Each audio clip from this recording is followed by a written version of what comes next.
What if your favorite video games weren't just virtual adventures, but actual worlds you had to survive in? No respawns, no cheat codes, just you trying to make it out alive. From color hills to dragon-infested mountains, let's dive into some of gaming's most iconic worlds and find out, would you survive, or are you better off pressing pause? Let's start with the most famous video games of all time, Mario.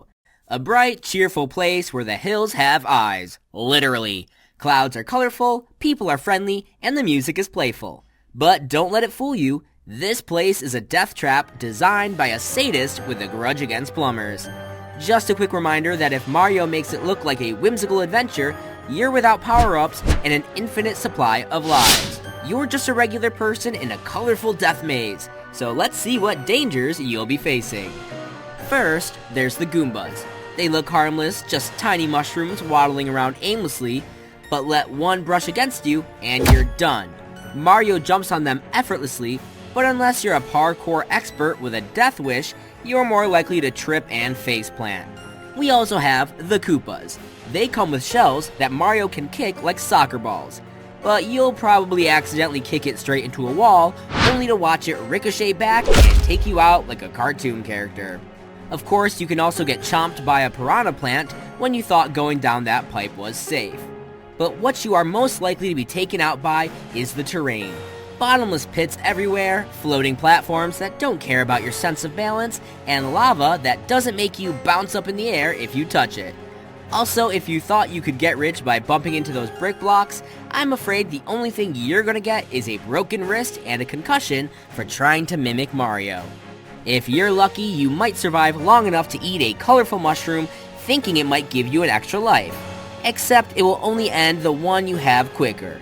Estimated time of survival, a few months if you never leave the Royal Palace. Since we're talking about Nintendo, why not try your luck in another one of their games? This time, we'll travel to Hyrule, where the grass always needs cutting, the chickens have anger issues, and everyone thinks you're some kind of errand boy. You're probably thinking, it's a fantasy kingdom, I'll ride horses, explore castles, and live my best medieval life. How sweet. Let's see why this won't be happening. First off, you have no map, no sword, and no clue what you're doing. You wander into a forest, because why not, only to realize that everything in Hyrule is alive and wants you dead. A bush? Nope, that's a Deku Baba ready to bite your leg off. A cute little bat fluttering by? Surprise! It's a flaming Kisi, and now your head's on fire. People aren't much help either. Some old man might offer you a wooden sword and a cryptic riddle before sending you straight into a dungeon which contains spikes, lava pits, and puzzles designed by the most sadistic game developers ever. And if your brain is developed enough to solve those, you're just gonna end up facing 10 skeletons with swords. But hey, if you manage to surpass all of this, congratulations. You are now facing a chest full of treasures. Unless someone beat you to it. Then you'll probably find what's left. You can also decide to not go on an adventure and become a modest farmer, but this won't help you as much as you might be pecked to death by chickens or end up crushed by a random boulder that was spitted out of Death Mountain on a random day. I know what you're thinking, what about boats? Link uses boats in different opus. You're right, this is going to be much better. Let's see, giant squids, sea hats, and tornadoes, I'm sure you'll do great. Let's face it, unless you appear in a big city that Ganondorf doesn't already rule, you'll probably only last a couple of weeks. Moving on now, let's keep it in the medieval fantasy style, but colder. Welcome to Skyrim, the land of snowy mountains, majestic castles, and danger lurking around every corner. Again, you can't shout, Fuss Roda. The only thing you're going to scream in this world is probably, please don't kill me. So let's see how long it's going to take you before begging for mercy. Let's start with the weather, shall we? Skyrim is colder than a frost troll's backside, and without enchanted armor, you'll freeze faster than a sweet roll left on a mountain pass. Don't have fur boots or a campfire? Great! Hypothermia will get you before anything else has the chance. A much better end than your other options, trust me. These involve the wildlife, like wolves trying to get you as their main course, the crabs trying to pinch your ass, oh, and dragons, the whole reason you're here. These fire-breathing nightmares don't care that you're not the Dragonborn. They'll still toast you like a marshmallow. One roar and your tiny iron sword is about as useful as a toothpick. If you try running to the guards, they'll just yell about taking arrows to the knee and watch you burn. Now you might think the wild is your biggest enemy, but trust me, it's nothing compared to the absolute mood swings of the people living in this world. Having a lovely conversation with someone at a dinner party? That won't last long the moment you try to pick up an apple from the table but accidentally grab the goblet next to it. Everyone turns into a rage-fueled mob screaming, "Stop right there, criminal scum!" before throwing you in jail and letting you rot there until your bones. Survival time can be anywhere from 1 week to a day.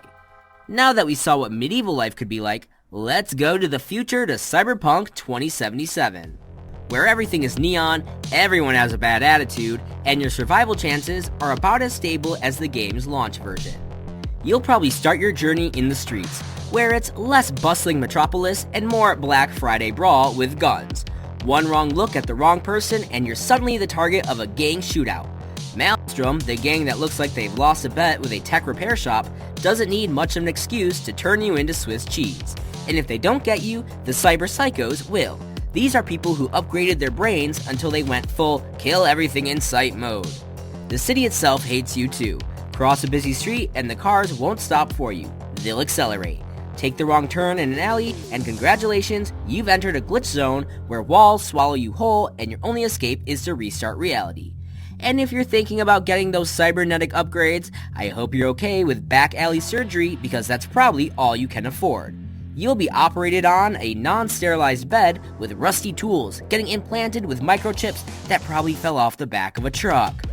But if you do survive your operation, congratulations, you now have cyber legs that allow you to run twice as fast, unless they glitch out and only let you run in circles.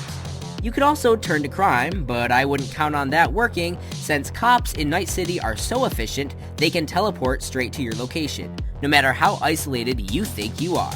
And don't bother running, they'll just respawn right in front of you. Chances of survival? Maybe a couple of days. Depends if you're stuck in a T-pose from the get-go. To finish, let's go even further out into the future, but not the cool future with bright colors and flying cars. I'm talking about dystopia and post-nuclear war. Welcome to Fallout, where humanity was like, we never get to use those nukes we have in store. Let's have some fun for once. And then hit the big red button. You might think, I've played Fallout. I just suit up in some power armor and stroll through the wasteland. Sure, champ. Except you're not the protagonist here. The suit's probably broken and you have no caps to fix it. So let's see how long it takes your Pip-Boy to flash death imminent. First, there's the radiation. In Fallout, even the water wants to kill you. You could sip from a clean puddle, but you'd probably start glowing brighter than a rave stick and your raid meter going up faster than gas prices. But hey, it's not all bad. There are some good sides to this. You can now enjoy the perks of irradiated living, like never having to use a flashlight again, or having an extra arm growing out of your back to help you scratch that spot you can never reach. If you think you can drink some Nuke Cola instead of water, then I don't think you know what it's made out of. And if you don't die from the radiation, then maybe diabetes will get you. Now let's look at what else could kill you in the wastelands. Looters, irradiated animals, and ghouls. These poor souls were once human, but radiation turned them into zombie-like nightmares, with skin that looks like melted candle wax. Some are friendly, the keyword here is some. The rest of them, they're feral, angry, and they'll sprint at you like you're the last cheeseburger on Earth. You have no chances of outrunning them, so I hope you've watched some MLB before, because if you whiff a swing, you're gonna be dead meat. Survival time? Let's be generous. Between 1 hour and 1 day if you get recruited by looters. But Fallout's Wasteland is less live, laugh, love, and more cry, die, mutate. Bobby barely survived the chaos of these video game worlds, but could you have done better? Let us know in the comments what your survival tactics would have been. Don't forget to like, subscribe, and hit that bell so you don't miss out on Bobby's next adventure.